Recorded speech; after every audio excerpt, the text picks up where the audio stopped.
నమస్కారం. కథను వినబోయే శ్రోతలకు చందమామ కథలు బై ఆర్కే స్వాగతం.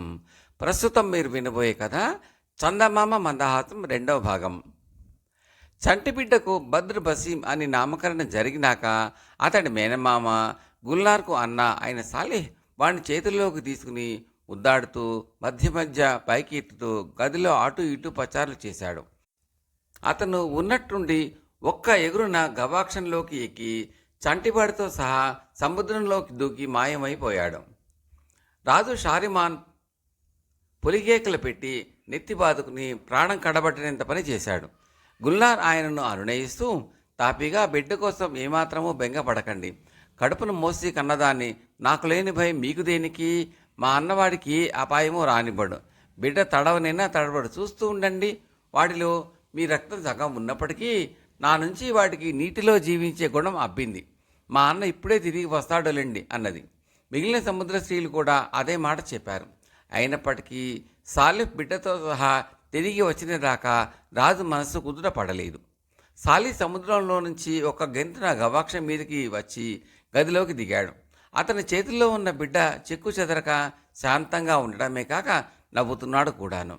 నేను సముద్రంలోకి దూకినప్పుడు మీరు కంగారు పడ్డారనుకుంటాను అని అతను రాజును అడిగాడు.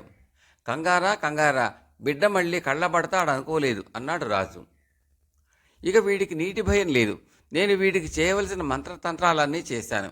ఈ జీవితమంతా వీడు నేల మీద నివసించినంత తేలిగ్గా నీటిలో కూడా నివసించగలడు.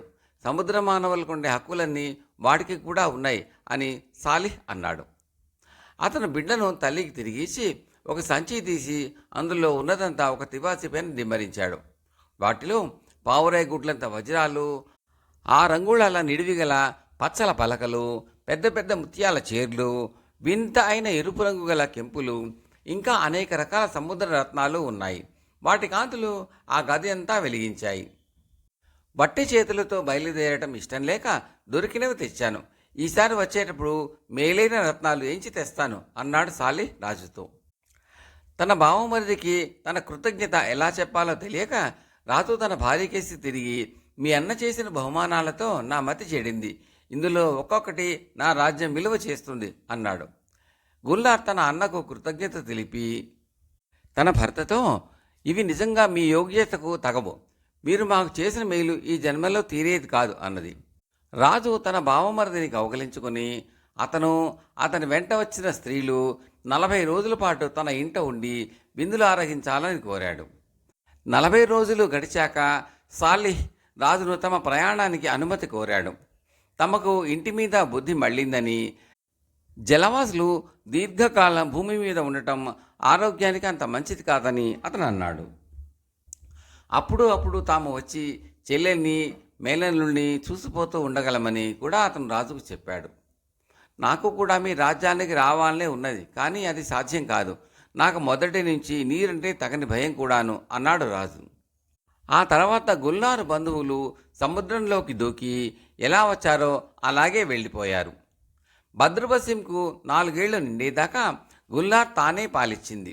అందుచేత అతనికి ఆ పాలతో పాటు సముద్ర మానవుల గుణాలు బాగా వంటపట్టాయి. తల్లిపాలు అతనికి మంచి ఆరోగ్యము, అందము కూడా చేకూర్చాయి. 15 ఏళ్ల కల్లా అతను మంచి దృఢకాయుడు, మేధావి, విద్యాధికుడు, వివేకి అయ్యాడు. రాజు ముసలివాడైపోయాడు. తాను జీవించి ఉండగానే తన కొడుకును రాజును చేయాలని ఆయన సంకల్పించాడు. ఆయనకు తన కొడుకుపై గల అపార ప్రేమ ఉండటం మాట అలా ఉంచి, వాడిలో ఆయనకు అనేక రాజలక్షణాలు కనిపించాయి. అందుచేత ఒకనాడు ఆయన బద్ర్ బసీమును రాజ్యసభకు తీసుకుపోయి రాజుగా ప్రకటించి సింహాసనం మీద నుంచి తాను దిగి తన కిరీటాన్ని అతని నెత్తిన పెట్టి అతన్ని సింహాసనం మీద కూర్చోబెట్టి అతనికి కుడిపక్కన తాను సామాన్యుడిలాగా నుంచున్నాడు. వెంటనే బద్ర్ బసీం ఆనాటి సభను తానే స్వయంగా నిర్వహించి రాజకార్యాలన్నీ దక్షతతో నిర్వహించి తన తండ్రికి, మంత్రులకు కూడా ఆశ్చర్యం కలిగించాడు. ఆ మధ్యాహ్నం అతను తండ్రితో పాటు ఇంటికి వెళ్ళి తల్లికి కనిపించాడు. ఆమె అతని తలపై కిరీటం చూసి ఆనందాశ్రువులు రాల్చి దీవించింది.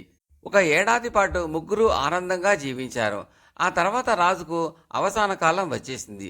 ఆయన ఒక్కసారి తన భార్యను, కుమారుణ్ణి ఆలింగన చేసుకుని ప్రాణాలు వదిలాడు. తల్లి కొడుకులు రాజు కోసం నెల రోజులు మైలపట్టి ఎవరినీ చూడలేదు. ఆ తర్వాత వారు రాజుకు గొప్ప సమాధి కట్టించి దాని పేర పెద్ద నిధి ఏర్పాటు చేసి పేదలకు, వితంతువులకు, అనాథలకు దాన ధర్మాలు జరిగేటట్టు చేశారు. సముద్రం లోకం నుంచి గుల్లాన్ బంధువులు వచ్చారు.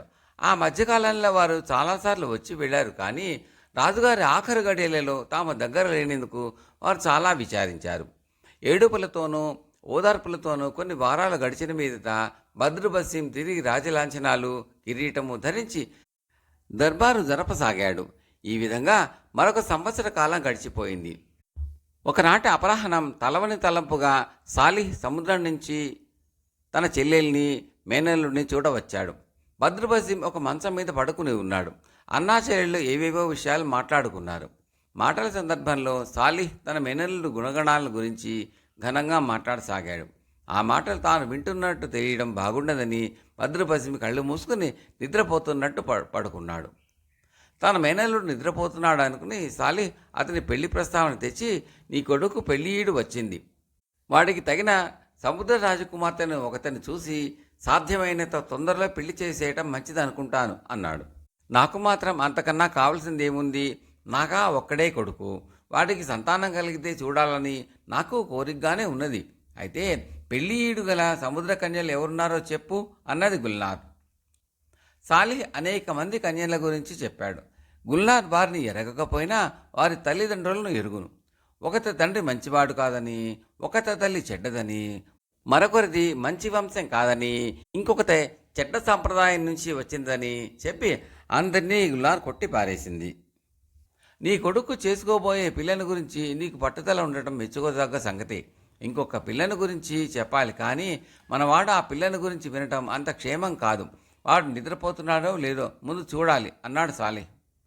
గుల్నార్ లేచి వెళ్ళి తన కొడుకును చూసి అతను నింపాదుగా ఊపిరి తీస్తూ ఉండడం చూసి నిద్రపోతున్నాడు అనుకుని తిరిగి వచ్చి చెప్పు అన్నది. అమ్మాయి, ఈ సంగతి రహస్యంగా ఎందుకు చెప్పవలసి వచ్చిందంటే, ఒక రాజకుమార్తె ఉన్నది. దీన్ని మన వాటికి భార్యగా సంపాదించడం దాదాపు అసంభవం. దాని తండ్రి చచ్చినా ఒప్పుకోడు. సంబంధం ఖాయమైతే తప్ప నా మేనల్లుడు ఆ పిల్ల గురించి వినటం అంత మంచిది కాదు. ప్రేమ అనేది చెవుల ద్వారా అతి సులువుగా ప్రవేశిస్తుంది. ఆ ప్రేమ తలకెక్కినాక తీరిందా అమృతం, తిరస్కారం పొందిందా హలాహలం అన్నాడు సాలిహ్. ఇంతకు ఆ పిల్ల ఎవరు, దాని తండ్రి ఎవరు అని గుల్నార్ అడిగింది. ఆ పిల్ల పేరు జహనారా, సంబంధాల రాజు కూతురు. దాన్ని పోలిన అందగత్తె భూమి మీద లేదు, సముద్రంలోనూ లేదు. దాని శరీర ఛాయ, దాని జుట్టు, దాని కళ్ళు, దాని కుదిరిక నిజంగా వర్ణనాతీతం అన్నాడు సాలిహ్. పేరుకు తగ్గ పిల్లే అన్నమాట. దాన్ని నా కొడుకు చేసుకుంటాను అన్నది గుల్నార్ సంతోషంగా. బాగానే ఉంది, కానీ దాని తండ్రి మాట ఏమిటి? ఆ సంబంధాలు వట్టి పశువు, రాక్షసులు. తన కూతురుని చేసుకుంటామని వచ్చిన ఎందరో రాజకుమారులను చావగొట్టించి అవమానించి పంపాడు. మనం వెళ్ళి అడిగితే ఏం చేస్తాడో తలుచుకోవడానికి నాకు భయంగా ఉంది. అందుకే నేను ఇంతగా తటపటాయిస్తున్నాను అన్నాడు సాలెహ్. అలా అయితే మనం తొందరపడరాదు, జాగ్రత్తగా ఆలోచించి పథకం వేయాలి అన్నది గుల్నార్. నీవు కూడా ఆలోచిస్తూ ఉండు, కార్యం నెరవేరేందుకు ఏదో ఒక మార్గం దొరక్కపోదు అన్నాడు సాలిహ్. ఈ సంభాషణ పూర్తిగా విన్న బద్రుబసీం అప్పుడే నిద్ర మేల్కొన్నట్టు కనిపించడంతో వారు ఆ విషయం కట్టిపెట్టారు.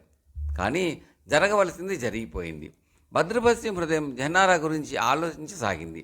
అతను ఆ సంగతి తన తల్లికి, మేనమామకు తెలియనివ్వలేదు. కానీ తెల్లవార్లు మెలకువగా ఉండి తన కోరిక తీరేది ఎలాగా అని దీర్ఘంగా ఆలోచించాడు.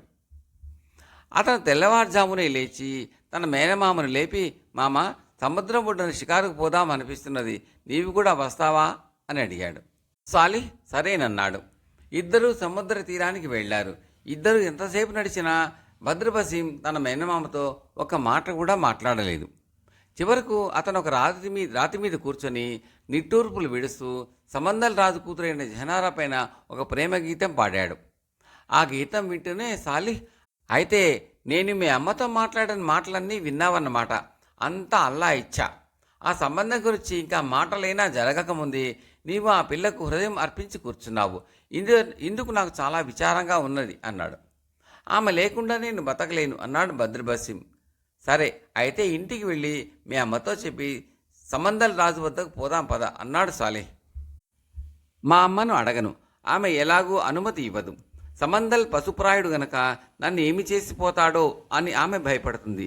నేను వెళితే రాచకార్యాలు నిలిచిపోతాయని, శత్రువులు నా సింహాసనం కాజేస్తారని అడ్డంకులు చెబుతుంది. మా అమ్మ సంగతి నేను ఎరగనా అన్నాడు భద్రబసీం. అతను వెంటనే సమందల్ రాజు వద్దకు బయలుదేరాలని, తాను వెళ్ళినట్టు తల్లికి తెలిసేలోపుగా తాను తిరిగి రానే వచ్చునని అన్నాడు. చేసేది లేక సాలి అల్లాపై భారం వేసి తన మేనల్లుడికి రక్షగా ఉండటానికి ఒక ఉంగరం ఇచ్చి అతనితో పాటు తాను కూడా సముద్రంలో దూకాడు. సాలిహ్ తన మేనల్లుడిని ముందు తన ఇంటికి తీసుకుపోయాడు. మనవడిని చూసి అమ్మమ్మ, ఇతర స్త్రీలు ఎంతో సంబరపడ్డారు. ఇవాళ ఎంత మంచి రోజు రా నాయనా, ఎంత పండగరా మాకు, మీ అమ్మ కులాసాగా ఉన్నదా అని గుల్లార్ తల్లి మనవణ్ణి అడిగింది. మిమ్మల్ని అందరినీ అడిగానని చెప్పండి కూడాను అన్నాడు భద్రబసీం బొంకుతూ. మిగిలిన ఆడపిల్లలు భద్రబసీంను తమ ఇల్లు చూపించడానికి తీసుకుపోయినప్పుడు సాలిహ్ తల్లికి జరిగిందంతా దాచకుండా చెప్పాడు. తల్లి అతని బాగా చివాట్లు పెట్టింది.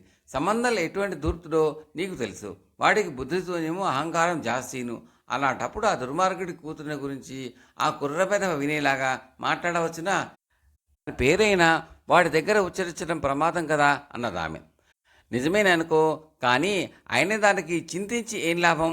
సమందల్ అభ్యంతరం చెప్పడానికైనా ఏముంటుంది? భద్రబసీం అందంలో ఆ పిల్లకు తీసిపోడు. వాడు వంశమా ఎంతో గొప్పది. వాడు స్వయంగా గొప్ప సామ్రాజ్యానికి అధిపతి. ఇలాంటి సంబంధం దొరకటమే 10,000 నేను సమందల్ని ఒప్పించగలను. పొరపాటు నా వల్ల జరిగింది కనుక మధ్యవర్తిగా నేనే వెళ్ళటం మంచిది. విరిగితే నా ఎముకలే విరుగుతాయి అన్నాడు సాలిహ్. అతను 2 సంచుల నిండా కానుకలు నింపుకొని బానిసల చేత మోయించుకుంటూ సముద్ర మార్గాన సమందల్ రాజభవనానికి బయలుదేరి వెళ్ళాడు. రాజభవనం చేరుతూనే సాలిహ్ రాజదర్శనం అర్థిస్తూ లోపలికి కబురు పంపాడు. రావచ్చునని లోపల నుంచి అనుమతి వచ్చింది. లోపల హాలులో రత్నాసనంపై కూర్చుని ఉన్న సమందల్ రాజుకు సాలిహ్ అత్యంత గౌరవంతో అభివాదం చేసి తాను తెచ్చిన 2 సంచులను ఆయన పాదాల వద్ద ఉంచాడు. కూర్చో సాలిహ్, నీవు కనిపించి చాలా కాలమైంది. నీవు వచ్చిన పని ఏమిటో తొందరగా చెప్పేసేయి. కానుకలు తెచ్చేవారు తగిన ప్రతిఫలం అపేక్షిస్తారు. చెప్పు, చేయటం నాకు సాధ్యమవుతుందేమో చూస్తాను అన్నాడు సమందల్. సాలిహ్ వంగి సలాము చేసి, నేనొక పని మీద వచ్చిన మాట నిజమే. అది అల్లా కరుణ వల్ల, తమ కటాక్షం వల్ల కావాలి. తమ ఇవి శౌర్య పరాక్రమాలు, సౌజన్యము, కీర్తి, మర్యాద, ఘనత సాటి లేనివి. వాటిని గురించి సముద్రంలో ఉండేవారు, భూమి మీద ఉండేవారు కూడా చెప్పుకుంటారు. సార్ధవాహులు సాయంకాలపు తీరిక సమయాలను తమ కథలతోటే గడిపేస్తారు అన్నాడు. నీకు కావలసిందేమిటో అడుగు సాలిహ్, సానుభూతితో వింటాను. సాధ్యమైతే తప్పక తీరుస్తాను. కాకపోతే మర్యాదగా కాదని చెప్పేస్తాను అన్నాడు సమందల్ రాజు. సాలిహ్ ఈసారి మరింత వంగి సలాము చేసి, నా కోరిక తీర్చడానికి సామర్థ్యం తమ ఒక్కరికే ఉన్నది. మీ కుమార్తె జహ్నారాను నా మేనల్లుడైన బద్ర్ బసీంకిచ్చి చెయ్యండి. అతను షారిమాన్ కుమారుడు. పర్షియా సరిహద్దు నుంచి ఖురాసాన్ కొనదాకా వ్యాపించి ఉన్న సామ్రాజ్యానికి అతను రాజు అన్నాడు. ఈ మాటలు వింటూనే సమందల్ పొట్ట చెక్కలయ్యేటట్టు విరగబడి నవ్వాడు. ఆ నవ్వుతెర అయిపోయినాక ఆయన సాలిహ్ కేసి కాసేపు గంభీరంగా చూసి హోహోహో అని మళ్ళీ వికటంగా నవ్వాడు. ఆ నవ్వు సంభాళించుకున్న తర్వాత ఆయన సాలిహ్ కేసి తిరిగి, సాలిహ్, నువ్వేమో బుద్ధిమంతుడు అనుకున్నాను, పొరపాటున రుజువైంది. నీ అసంగతమైన కోరికకు అర్థమేమైనా ఉన్నదా అన్నాడు. ఒక్కటి ఖాయంగా చెప్పగలను, బద్రబసీం రాజు అందరిలో కానీ, సంపదలో కానీ, పుటకలో కానీ మీ అమ్మాయికి ఏమాత్రమో తీసిపోడు. ఆ పిల్ల అలాంటి వరిని చేసుకోకపోతే మరి ఇంకెలాంటి వరిని చేసుకుంటుందో నాకు అస్సలు బోధపడకుండా ఉంది. ఆడదానికి పెళ్ళో గోరియో రాసిపెట్టి ఉంటుందంటారు. నీ పిల్లను గోరీపాలు కాకుండా చేసే ఉపాయం నేను చెబుతున్నాను. ఈ అవకాశం పోనివ్వవద్దు అని సాలిహ్ అన్నాడు. సమందల్ రాజుకు ఆగ్రహావేశం వచ్చింది. ఆయన, కుక్క, నా కూతురు పేరెత్తుతావురా? నీ మెన్నల్లుడు ఎవడు? వాడి తండ్రి ఎవడు? అంతా కుక్కలు. ఎవడ్రా అక్కడ? ఈ నీచుడిని పట్టుకుని ఎముకలు విరగ్గొట్టండి అని అరిచాడు. సమందల్ భటులు సాలిహ్ పైకి కమ్ముకున్నారు. అతను చలాకీగా మెరుపు వేగంతో వారి మధ్యగా తప్పించుకుని తెరిచిన సింహద్వారం గుండా బయటికి పరిగెత్తాడు. చందమామ మందహాసం 2వ భాగం సమాప్తం. ఆఖరి భాగం మరొక వీడియోలో. Thank you.